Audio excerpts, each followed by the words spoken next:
Welcome to Cineights, where you get to know the best movies and series. Today's video is about the best TV series to watch in the new year of all time. I hope you enjoy this video. Be sure to watch until the end because I'm sure you will like it. Please subscribe to the channel and like the video.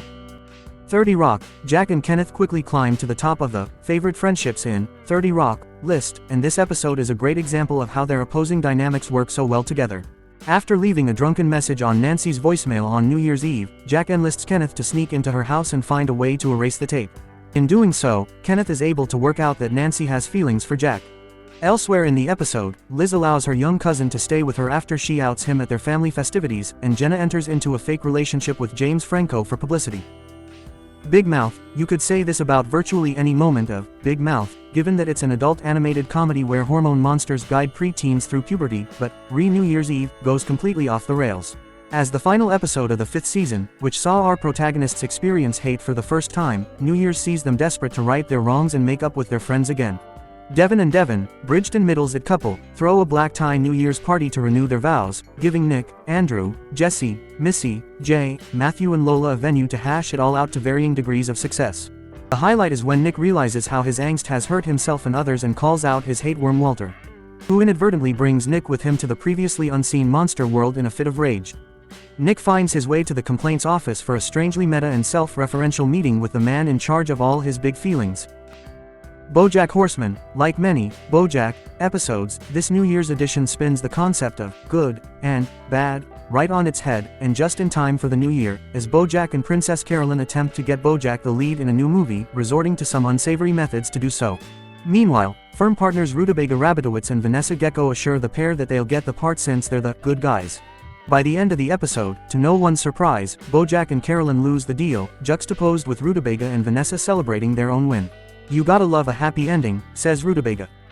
Appropriate for this reflective time of year, this episode explores the universality of a happy ending, an outcome that won't always be reserved for your own life's main characters. It's instead a subjective one. Decentering yet grounding, Old Acquaintance may not be the most jolly addition to this list, but it's an important one. Frasier. There were a lot of worries leading up to the new millennium, and chief among them was where to ring in the celebration. For Frasier and his brother Niles, those concerns grow after learning the chic venue they planned to visit burned down and the alternative, a wine club, is hundreds of miles away without any open flights. This turns into a road trip from hell for the Cranes, first because Martin gets under their skin even worse than usual in such cramped quarters, and then because Niles gets back in the wrong Winnebago at a rest stop. Needless to say, it is one of the most memorable New Year's experiences, as the comedy of errors that ensues includes a police chase and an additional bout of stowing away. Friends. Each of the 6 titular friends make individual New Year's Eve resolutions that end up as varying levels of interesting stories. Monica's idea to take more pictures of everyone is something you don't need to see play out more than once to get it, for example, but Chandler agreeing not to make fun of his friends, Rachel agreeing not to gossip, and Ross deciding to do one new thing each day each end in hilarious results. The episode has become more iconic for Ross donning a pair of leather pants on a date attire that proves to be very ill-advised after he goes to the bathroom and can't get them back on, resulting in him trying powder and lotion before giving up and walking home pantsless. But the way Rachel's resolution ties into the overall secret relationship between Chandler and Monica arc of the season is what makes this episode brilliant on another level. How I Met Your Mother. Too many television shows try to fabricate elaborate party celebrations for this holiday, and, well, this one is no exception. But the best moments here come when the 5 central characters are sitting together in the back of the titular limo. Ted rents the transportation to take his friends around New York City, planning to hit 5 parties in the 3 hours before the clock strikes 12 and then return to the best of the 5 for the midnight moment. It's a lot of maneuvering, with some special guests along the way, often backed by the beginning of Barney's Get Psyched mix. It should be obvious that none of the parties are all that exciting, and New York traffic thwarts them in some ways, too, so they end up in the limo when the years change. But they're all together, and Ted and Robin even share a promised kiss, despite her having a different boyfriend at this time in the story. Living Single. Living Single wraps up its series with an emotionally loaded New Year's Eve. The episode opens with Max content and at peace with her decision to become a single mother with the help of a sperm donor until she learns that the donor she matched with is none other than Kyle, her frenemy turned lover turned ex. She panics and resolves to keep it a secret from him, but Khadijah, Overton and Sinclair throw an impromptu party to lure the two back together. Meanwhile, Sinclair and Overton prepare to move to Hollywood for Sinclair's dream job, and Khadijah finds the spontaneity she needs to make long distance with Scooter work out. The brownstone is empty, and single life is over.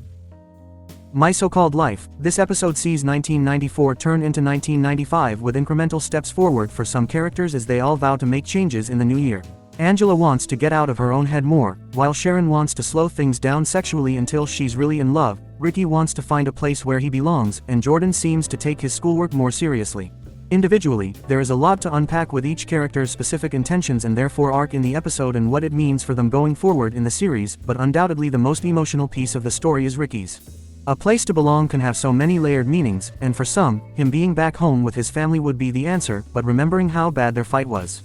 That led him to leave ahead of the holidays, that would not be an all's well that ends well scenario.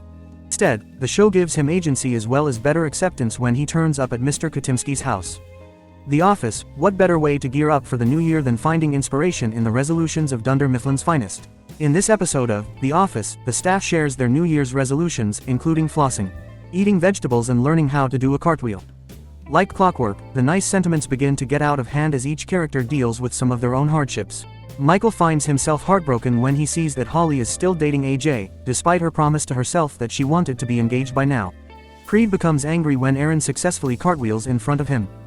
Ultimately, the episode ties its loose ends, honoring the resolutions made, celebrating the virtue of upholding the commitments made for you and only you.